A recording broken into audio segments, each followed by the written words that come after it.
Anybody can come on a question. Yes, I don't know the daily hammer. Eba na-eji hammer kụọ n'eziokwu towai.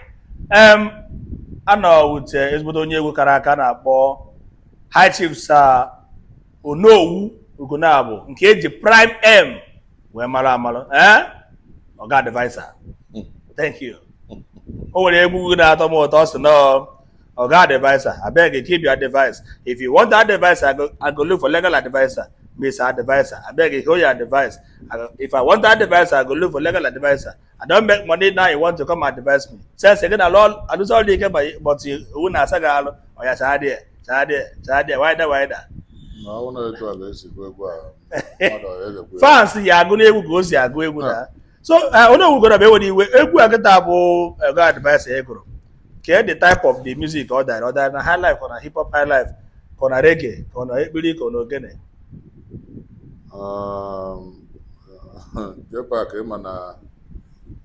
First of all, do a second. Ladies and gentlemen, my name is Chief Innocent Onuzulike, aka Onowu Ugonabo, Egombute Special, Oga Advisor, Nanki Bazwa. Noble Kingdom. I can name on. I think I didn't do that. Yabe Gua Egoro or God advisor, Eko Yana Zoro. Because Egua or that hip hop on high life on a reggae, on a ebili, on a Ewa. Yeah, about the genre of song, hip life. Okay, hip hop life. Yeah, hip life, I hope. Okay. But normally, now basically, the genres of music, types of music in Nako. Normally, Egu in Nako. Yeah, one of my pattern of music actually. I'm too versatile music. Once it's music, I can do anything. I can sing gospel, which I have recorded before. I can do high life, normal, 100% perfection. I can do hip hop. I can do hip life. I can rap. I can as well do reggae. And also, I'm multi-talented when it comes to music. I heard you said you can rap. When you hear freestyle, punchline in which you flow through, I can rap.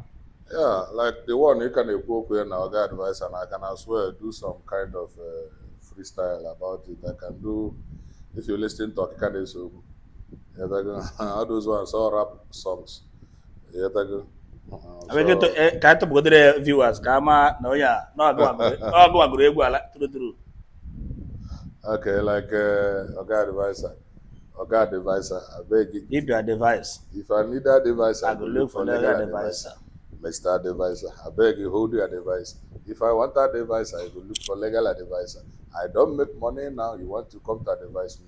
Sense again, I'll roll man who wouldn't melogaro. Okay, why here? My guy, why here? Makana sense again, I'll lose all you came and who wouldn't attack her. Okay, why here? Wider. Sense again, I'll lose all you came and who wouldn't attack her. Guys, it mean, Baptani work to part of the money until we secure the bag, we can never retire. Once now money matter they take. So also as Nagado Gada can go but basically the type of egwu maragi. Yeah, the Egombute to limelight high life music. But actually high life music abro Egunjibido. Having it in a very rough environment. Okay. So when on a street, when I'm on a street or on a street, you got versatile. You got inclined with a lot of things. Those days in buying a bidai na reggae, we do mime reggae, we do sing reggae. From there we graduated to raps. Those days I na mime Heavy D, my Tupac, my Biggie, my Biggie and stuff like that.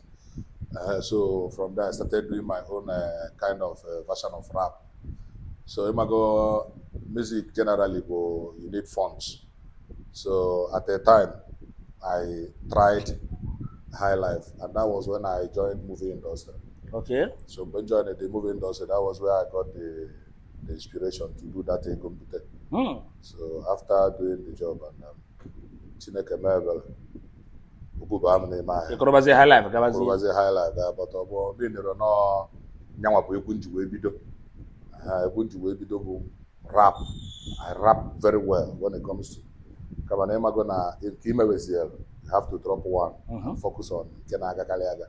Because these days, Baha in me or the Beho to all the Kita. I won't on buy when you can never up, I go another go once. It's just now we are like Alavanta, highlife you here can go anywhere, you can perform anywhere. Eso ana cry baby ego esi enu si ana. So that's how it is. Mgbe anyị gụrụ Egombute dị mma, Egombute o nwere ndị gburugburu wayo o wee baa gị anya inweta onwe gị wee sị mba ka ego ya bụ Egombute ahụ.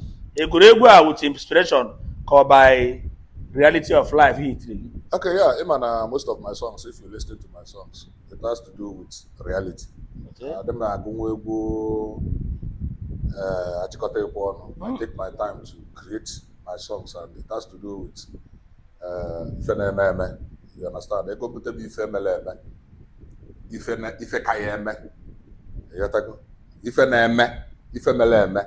Ifeneme. Ifekayeme. Present tense, past tense, and past participle. Yes, that is how it is, because actually, when you look at it, if I go put out a book, I prefer to make it has been people have been doing a lot of things to put the money, and that can be here, despite the warnings and the consequences many of our people face. Yet people are not willing to. So, a true life story come, and that is how I just put it together. O nwere egwu na top chat na audio mark a na-akpọ Okite. Okite ya na-ese o nwere isi wee. Can you just give me a line? Ọgwụ ego mmabute. Ọgwụ ego mmabute. Okite nya na-ewu. Ego mma nwa m ị ga-egbukwa onwe ego mmabute. Ọgwụ ego mbọ. Ego na-ada n'elu ego mmabute. Okite nya na-ewu. Ego mmabute nwa m ị ga-agbakwara ego mmabute. Some people ka na-eche na fajezie na be dibịa. Faluzie na be dibịa. Agwọsi Okite fa apala ego mmabute. So yeah, it's the same advice, because I'm love for the youths, you know, and I try as much as possible to educate them to the very best of my ability. You got to go on the consequences of getting money and fast. They go quest for get rich or die trying.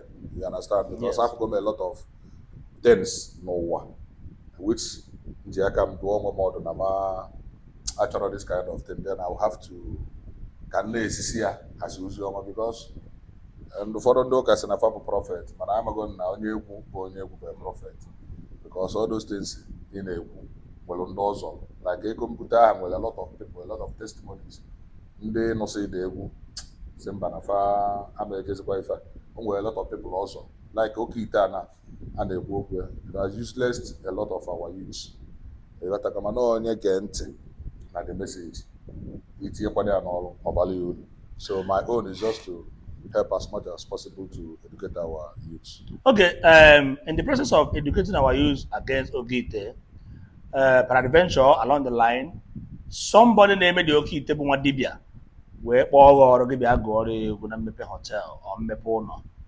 Ihe ejego dị egwu. Knowing fully well na onye a bụ ihe eji mara ebe Okite.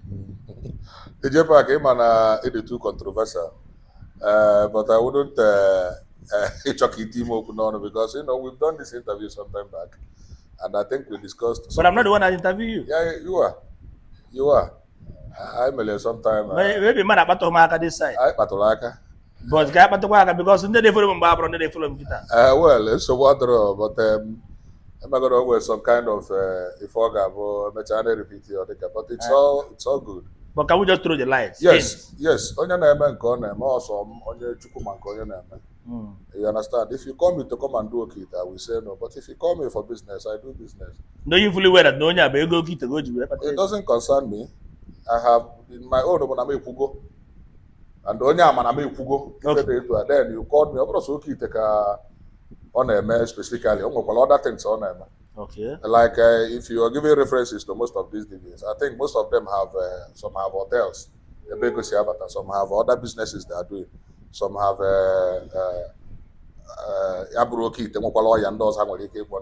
so it doesn't specifically mean na go Okite. So me myself I am against Okite. So but if anybody bomb for business, I do business, because a lot of people so you do your business. Okay, along that line, Egoro, that Okita, what comes to your mind when you were writing the Okita, when the inspiration comes to you? If you were God the Okita, the thing Nibiara Nimbo or Biara as kind of inspiration for reality, Biara in terms of mockery to particular set of people, Biara in terms of advice to the youth. Yeah, it's now what if they can mockery? What if they can mockery? It's if I'm an architect on do you understand? Like I said earlier, if you listen to most of my songs, like I have a Egombute volume 1, I have a Egombute volume 2. All these things is about the volume 2 is about both these guys in that nature, my bunkering, kidnapping and stuff like that. They hear the gas in there. So when they come up, we advice because more of a lot of our youths going astray as a result of Ebutenkai, Ebunyelinkai, Ebuteginkai. So all those things have going to be fun in the lives of our youths. And that is why the inspiration they are there and I have to put it together and then put it out there. So all right, biko achọrọ m ka ịrụtụ aka n'ebe a chọrọ ịjụ now. Gịnị kpatara na egwu highlife no matter etu o si atọ tọrọ atọ rịrịrịrịrịrị a na-agba ka egwu na-were na-efe ego why na highlife music ndị Igbo anaghị aga global just like etu a egwu ndị Yoruba like the kind of ịmazi ndị na-ekwu na ndị Yoruba ga-akọsịrị egwu ọbụna na anyị nwa amaghị ihe ha na-akụ but etu egwu ndị Yoruba si aga fa jee London jee America jee mba ụwa kwuo egwu why o ji bụrụ sọsọ egwu ndị Igbo bụ na na-erugharị sọsọ na Nigeria na ya na ha apụ akụ international and again ka advice ị ga-enye ya eme ka egwu Igbo gaba global. Okay, what are you saying? Egwu highlife na wherever highlife na-aga everywhere. Egwu highlife enwere limitations. I mean the artists ijebe egwu. Yes. When let's Stephen Austin, where was I like? You traveled to perform in London. He went to USA. He went to a lot of African countries. When Oliver the Cook, later Kadite, he traveled around the world. Sawario traveled around the world. Most of the people that high life mama. Then I don't know I came Mazeli. Australia or where. Yeah, so kedu fande ando tu na ayaka agagono ma London ma ifa so go Malaysia I got a lot of places. I've gone to Malaysia, I've gone to South Africa, I've gone to Philippines. So ketu bu no there aga we are moving and I'll be going to London very soon. So on aga we travel come and man ifede na yabuna the Yoruba, as you mentioned, knows more about entertainment. They know how to protect what they have. Their own. Yes, they know how to protect and they know how to project their own. But our side here, on the Kabbalah, too difficult. You understand? Spend ego because in the Yoruba, often on the media, after the war, 1967, 1970, Igbo Subundo Nakale no more there, but in the Yoruba took over. They entered their conquer and so many sectors of the and even in the entertainment. So Hamak had made their own thing. And it's just we have to struggle individually. We don't normally do collective. So that is one problem. I highlight artists on a travel. And they don't now. They go around. They travel. So okay, dịka ị na-akụ highlife a kịta ụwa na manya na-akụ highlife in as much as na ị nwere talent na-akụzi versatile just as you mentioned but mainly ihe buputere n'ụwa bụ highlife music. And I guess you are a member of Pman, right? Yes. Good. Dịka ị bụ member of Pman, Professional Association of Music Practitioners and the rest of it all. Chijioke mba na-efe ekwugo na ọ bụ king of highlife. Kwuhebe na video kwuo na-egwu si na onye nwa bụ Eze Egwu king of highlife. Ke king nke ebu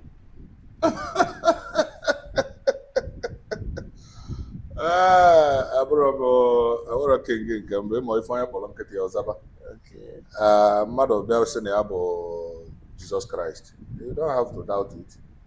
ya tetesi ụla n'ụtụtụ gwa anyị na ya lọrọ nlọ ebe a nọ n'eluigwe bụ gịnị ya so wee lọ nlọ but onye ọbụla Chijioke bụ Ataofatane bụ king of high life like Ikem Mazeli bụ Ikem Mazeli onye nwe egwu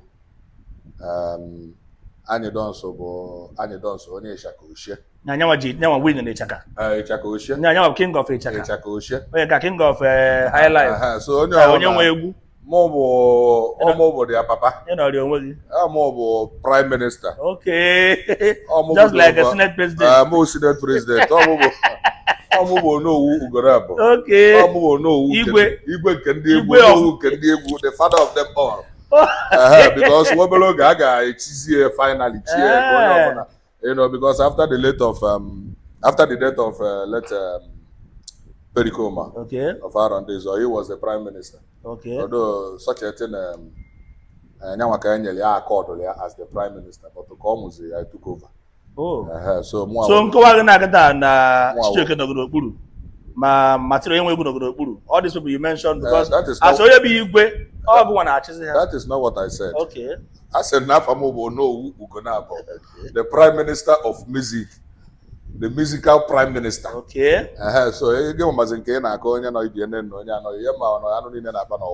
just like were you present on the day of the competition?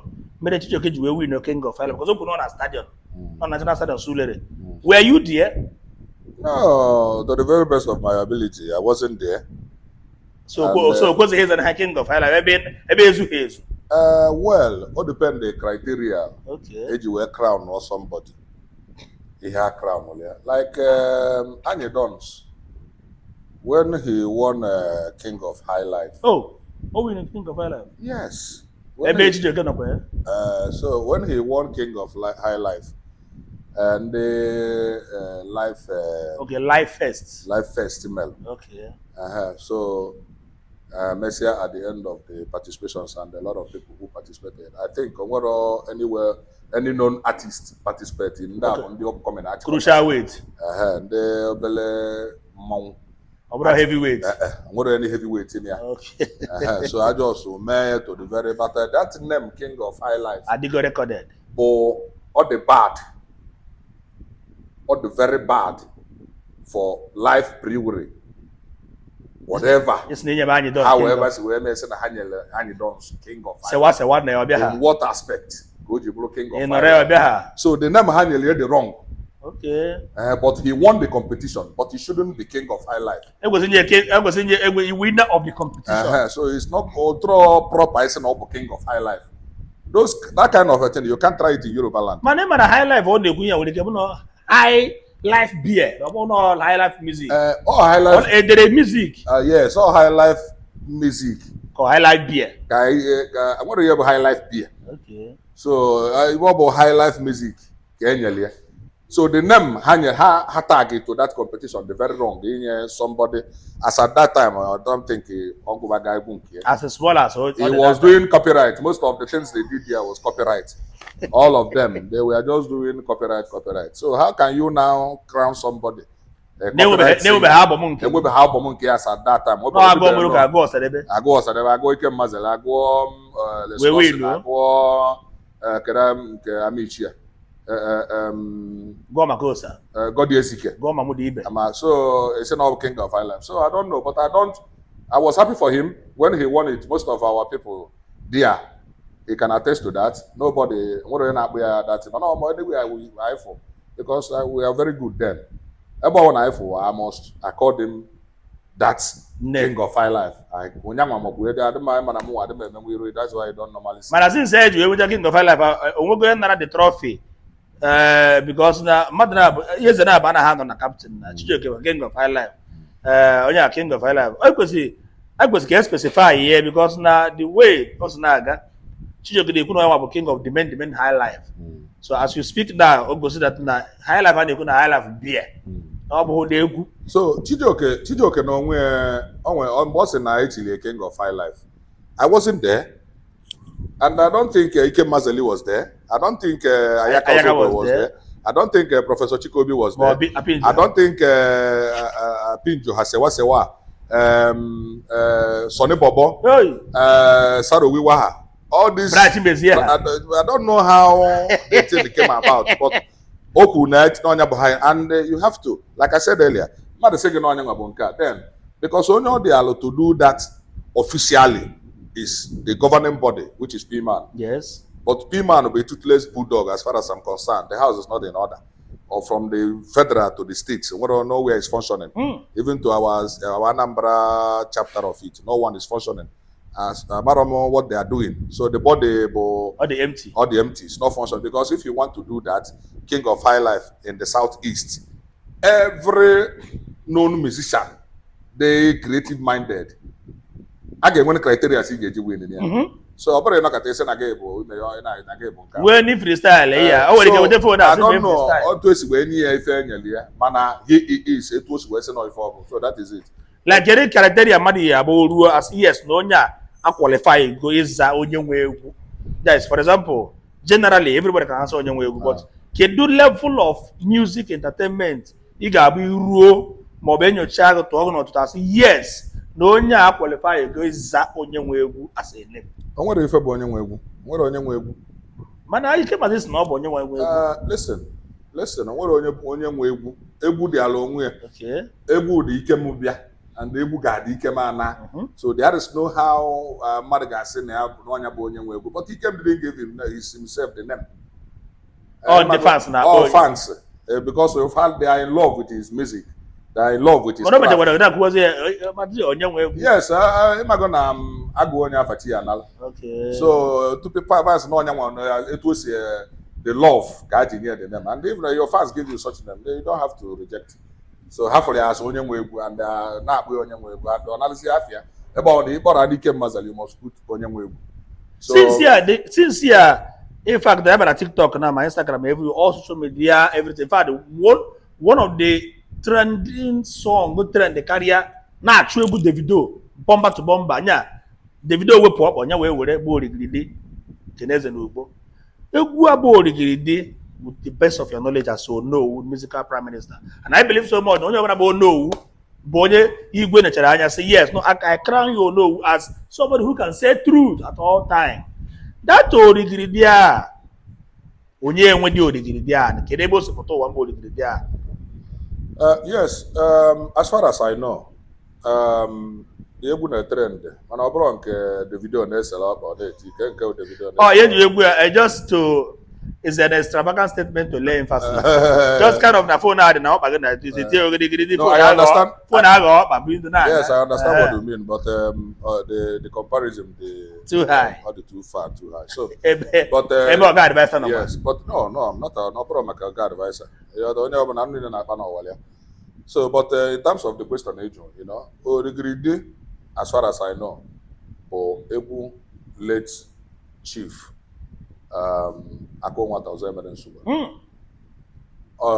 His work, and for the record, the video was recorded sometime back.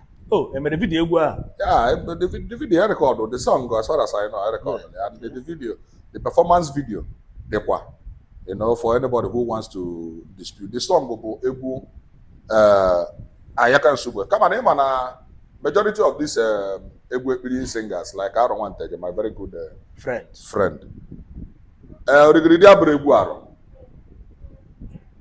Even most of the songs I don't know. My Jesus Onachi, Ogo, Egwu Ayaka. Ayaka Jesus Onachi. Ago Eka golo Alusio Biadulumo. Okay. Alusio Biadulu mana Aro Bugaria. Jesus Onachi. So now Jesus. And then most of these things na our people. Adro wise enough when it comes to intellectual properties. Yes. Because, madam, in civilized countries, common baseline, common redeem line, or infringement. So, man, I got from madam. Madam, go on the create it. Madam, we have been on a change sometimes, but I make a nature California. Will Egombute them Egombute Gogaria one way go goya anywhere them anywhere I go Nyaka. But man, I what do you want to cut to open on? So let me finish on this.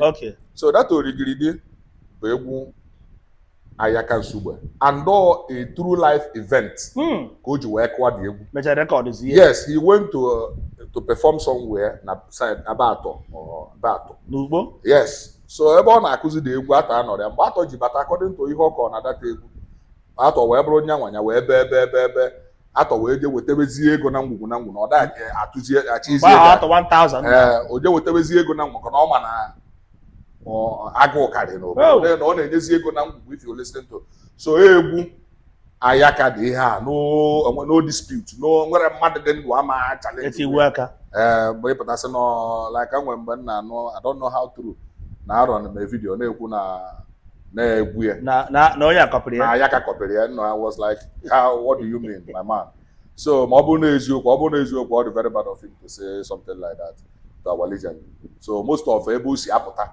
o si alacha aka today bụ from egwu Ayaka ndewo mana gị nwee ewe n'iwe kemgbe iji kụgba egwu n'ụwa ịkọpịgo mmadụ ọnya ka m ji dị iche ịma na mmadụ nwere ụka mmadụ dị I don't train like most of these people.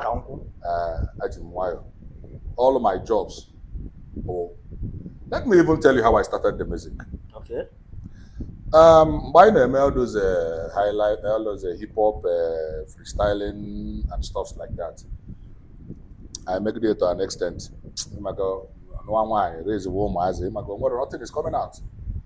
So organic I go there. No, I go carry if working by if working. If working so I make it only one day.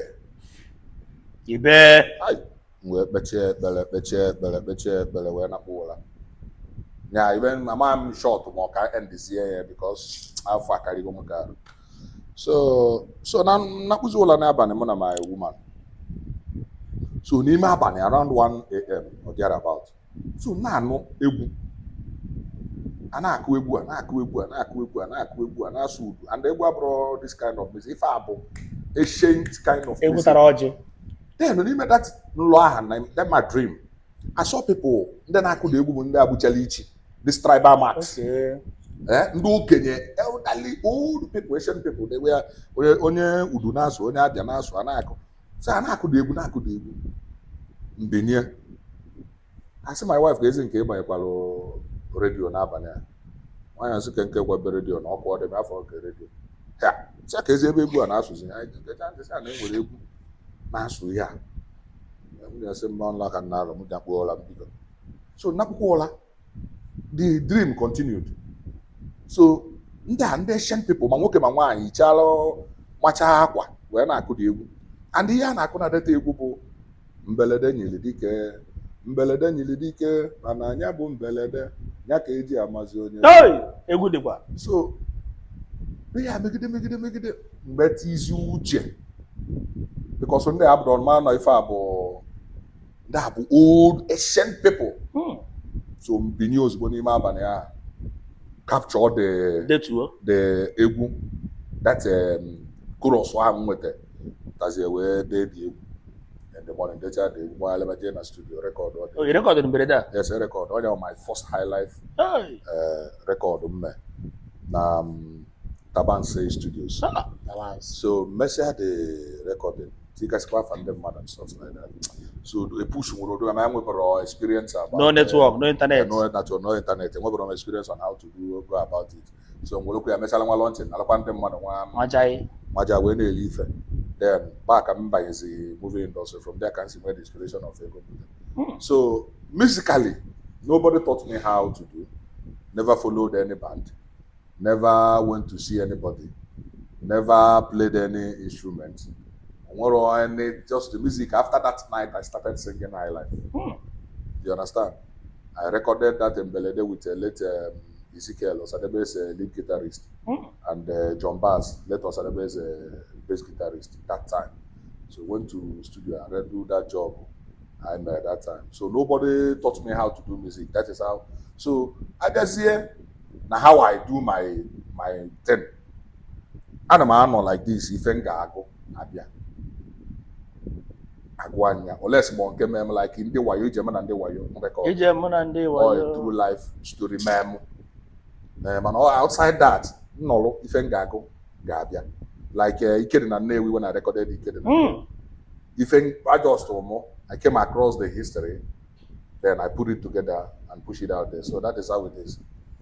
All right, ndị mmadụ kedụ nwa m nke ochie Eze iri gee ntị ọ bụ na ị na-eso anyị n'oge Daily Hammer sogide ya ruo n'isi ị ga-afụ na Daily Hammer bụ only platform eji akpọkọta ndị egwu Igbo together. O nwere ife dị ka ịgbasa ga maọbụ ịgba war maọbụ segregation maọbụ war, you know, like inferiority, kind of nepotism. Ihe a bụ ihe ọ bụla ị nụrụ ebe a bụ true life story, what we do for ourselves and how to push Igbo music and entertainment to next level. And don't forget we are still here with the Prime Minister Egombute the Pman na nke ikpeazụ a. And before we sign out, please, this is your latest album, your latest track. Yeah. Flash, go to my copyright claim. Yeah. Ladies and gentlemen, thank you, our fans, for following us and pushing us to greater heights. Without you, our fans, I don't think we'll be as well. Our backbone. So I appreciate you, and I appreciate all of you that are following JPAC Okwanyon and JPAC Chief of Staff and JPAC Daily Hammer. Daily Hammer. And as well, I want you to also follow me on my handles. I will put it there later. So I thank you, all my fans and the family. And I want also to tell you that I have a single I just released. If I title it Fake Life. Hey. Fake Life. You know, Fake Life. If you listen to the song, you will see why the name is Fake Life. Because most of our youth now, majority don't believe in originality. Majority believe if I fork, you understand? But believe you me, you better go ife, ife. Because ife, the no go ife get hit. Obulu Mataya says that say when the reality hits you. So Emalana Edafwe. So please listen to it. Fake Life by Prime M. We know who gonna go. Thank you. And God bless you. I'll be right back.